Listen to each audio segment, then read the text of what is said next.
Salam alaikum, bienvenue dans cette séance consacrée toujours dans l'étude du génie génétique. On va voir dans cette séance des exercices de soutien et d'application des techniques de génie génétique. Donc, comme exercice, on va voir que chez l'organisme normal, il y a une glande qui s'appelle l'hypophyse et sécrète une hormone de croissance. C'est l'hormone de croissance humaine. Ça s'appelle le HGH. Chez certaines personnes, cette production de l'hormone HGH est insuffisante ou absente, ce qui provoque un arrêt de croissance du corps. Arrêt de croissance conduit à des personnes naines ou bien atteintes de nanisme. Donc, vous voyez ici une photographie qui représente une comparaison entre un enfant normal avec un enfant atteint de nanisme. Donc, pour remédier à ce problème, on va bien sûr traiter les jeunes atteints de cette maladie par des hormones de croissance, par injection régulière quotidienne de cette hormone. Donc, pour cela, on doit produire une quantité énorme de cette substance. Le génie génétique peut résoudre ce problème. Donc, grâce au génie génétique, la production d'hormones de croissance humaine se fait par des bactéries, ça s'appelle les colibacilles transgéniques ou bien les colibacilles transformés. Première question pour cet exercice, indiquez comment peut-on obtenir le gène d'hormones de croissance. Vous pouvez à tout moment arrêter la vidéo pour réfléchir à la réponse. Bon, pour obtenir le gène, il y a deux techniques différentes.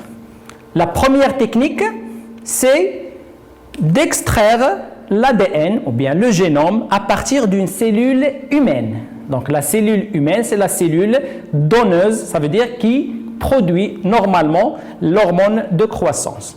Cet ADN est formé de plusieurs gènes, d'où il y a un gène qui contrôle la synthèse de HGH. Donc, premièrement, on va extraire l'ADN. Donc, vous voyez ici, c'est l'ADN double brin de la cellule humaine. On va utiliser des enzymes pour couper l'ADN. Ce sont des enzymes de restriction. Exemple, on peut utiliser l'EcoR1 comme enzyme de restriction. Elle reconnaît une séquence nucléotidique bien définie. Ces enzymes de restriction vont isoler le gène d'intérêt. Donc, on a ici le gène codant pour la synthèse de HGH. Ça, c'est la première technique. Donc, les étapes de cette technique sont, premièrement, c'est identifier le gène codant pour l'hormone HGH. Deuxièmement, c'est l'extraction de l'ADN à partir des cellules donneuses. Ensuite, la fragmentation de l'ADN grâce à des enzymes de restriction. Bien sûr, on peut avoir plusieurs fragments d'ADN. Pour obtenir le gène codant pour HGH, on doit repérer ce gène en utilisant par exemple des sondes radioactives. Donc, quatrième étape, c'est de repérer le gène codant pour le HGH. Ça, c'est pour la première technique. Il y a une deuxième technique. La deuxième technique, on va utiliser maintenant l'ARN messager. Donc, l'ARN messager, codant pour la synthèse de HGH, est extraite à partir des cellules reproductrices de cette hormone. L'ARN messager peut être transcrit, mais d'une façon inverse. Donc, on va utiliser la transcriptase inverse, qui est une enzyme virale. Donc, la transcriptase inverse peut produire un ADN complémentaire à l'ARN messager. On parle d'ADN-C, simple brin, ou bien ADN complémentaire. Ensuite, on peut amplifier cet ADN, ça veut dire on peut faire la polymérisation du deuxième brin par l'ADN polymérase pour obtenir notre gène purifié.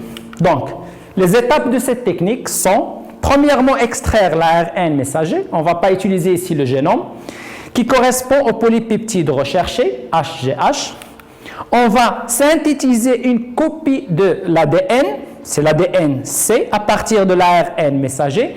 en utilisant une enzyme, c'est la transcriptase inverse. On ne va pas ici utiliser les enzymes de restriction.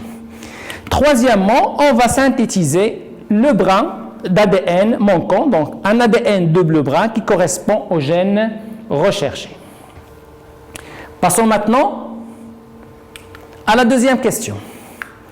Donc, le document 1 représente des techniques utilisées pour greffer le HGH dans un plasmide. Vous avez un document qui représente les étapes de cette manipulation.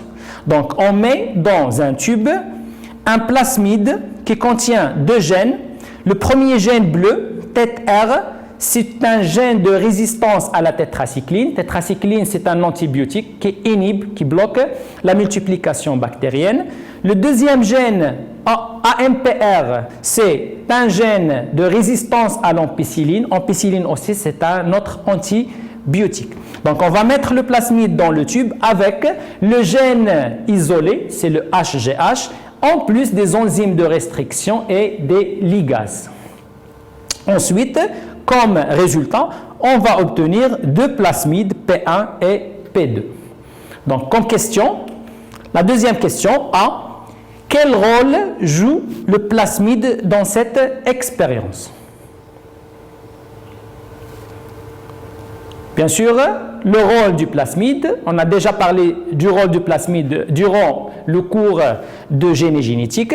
Un plasmide, c'est tout simplement un vecteur, ça veut dire un véhicule pour le gène d'intérêt. Donc le plasmide joue le rôle d'un vecteur biologique qui sert de véhicule pour le gène d'intérêt. Deuxième question, 2B. Comparez les deux plasmides maintenant, P1 et P2. C'est quoi la différence entre les deux plasmides P1 et P2? Donc, comme réponse, le plasmide P1, c'est un plasmide qui a intégré le gène HGH. Donc, il contient le gène d'intérêt. Pour le plasmide P2, il ne contient pas de gène d'intérêt. C'est un plasmide normal, c'est-à-dire c'est un plasmide qui n'a pas intégré ce gène. D'accord? Le plasmide P1 est appelé un plasmide recombiné, un plasmide transformé, puisqu'il contient un nouveau gène. Pour le deuxième plasmide P2, il ne contient pas de gène, c'est un plasmide normal ou bien un plasmide non recombiné. Passons à une autre question maintenant. Maintenant, on va mélanger dans un milieu de culture des bactéries colibacilles avec les plasmides obtenus, c'est-à-dire les plasmides P1 et P2. Et on obtient trois types de bactéries. Donc, les trois types de bactéries représentés dans cette figure, bactéries A, B et C. La différence entre ces trois bactéries, c'est que la bactérie A ne contient pas de plasmide, il n'a pas intégré le plasmide. La bactérie B contient le plasmide P1, bien sûr, qui contient le gène HGH. La bactérie C, c'est une bactérie qui a intégré un plasmide normal. La question, c'est déterminer les bactéries transgéniques et justifier votre réponse. Donc, bactéries transgéniques, ça veut dire quoi? Ça veut dire que ce sont des bactéries transformées qui ont un nouveau gène, un nouveau caractère héréditaire. Parmi ces trois bactéries, la bactérie qui a acquis le gène voulu, ou bien le gène d'intérêt, c'est la bactérie B, puisqu'il contient le plasmide P1. Les autres bactéries ne sont pas des bactéries transformées. Donc, bactérie B, c'est une bactérie transgénique, puisqu'il contient le plasmide recombiné, bien sûr, qui contient le gène HGH. Passons à une autre question maintenant. Afin de repérer les colibacilles transformés. Donc, puisqu'on a plusieurs types de bactéries, on doit repérer les bactéries transformées. On cultive le mélange des trois bactéries A, B et C dans différents milieux de culture et le document 2 représente les résultats obtenus. Donc, on va d'abord analyser ce document pour voir comment on fait cette culture. Donc, il y en a trois milieux de culture. Le premier milieu, c'est un milieu normal, donc un milieu qui contient les éléments nécessaires pour la multiplication. Le deuxième milieu, c'est un milieu contenant l'ampicilline, L'ampicilline, c'est un antibiotique. Troisième milieu, c'est un milieu contenant l'ampicilline et la tétracycline. Ça veut dire qu'il contient les deux antibiotiques. Donc, on fait d'abord la culture dans le premier milieu. C'est un milieu témoin. C'est une expérience témoin. On a obtenu 3 colonies bactériennes. C'est un assemblage de bactéries issues de multiplication, bien de prolifération bactérienne. On va faire une transportation.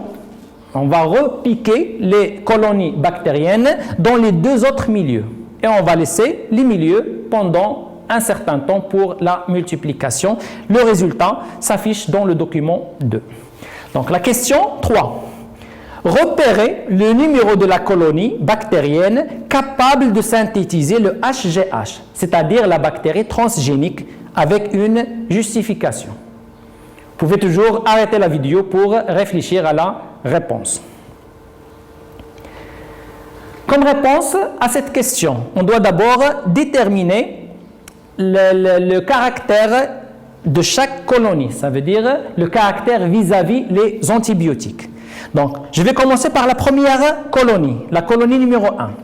La colonie numéro 1 peut être cultivée dans un milieu normal et elle peut se multiplier dans le deuxième milieu contenant l'ampicilline, donc elle est résistante à l'ampicilline.